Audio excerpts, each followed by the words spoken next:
السلام علیکم ورحمۃ اللہ وبرکاتہ۔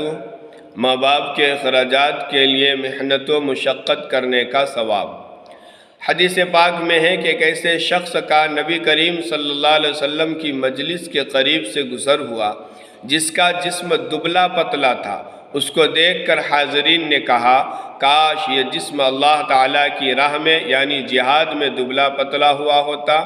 یہ سن کر رسول اللہ صلی اللہ علیہ وسلم نے فرمایا، شاید وہ اپنے بوڑھے ماں باپ کی خدمت میں لگے رہنے اور روزی کمانے کی وجہ سے دبلا پتلا ہو گیا ہو۔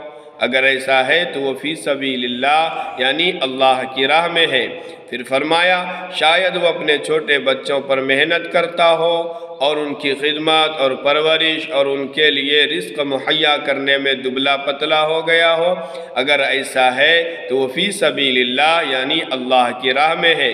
پھر فرمایا، شاید وہ اپنے نفس پر محنت کرتا ہو اور اپنی جان کے لیے روزی کماتا ہو تاکہ اپنے نفس کو لوگوں سے بے نیاز کر دے اور مخلوق سے سوال نہ کرنا پڑے۔ اگر ایسا ہے تو وہ فی سبیل اللہ یعنی اللہ کی راہ میں ہے۔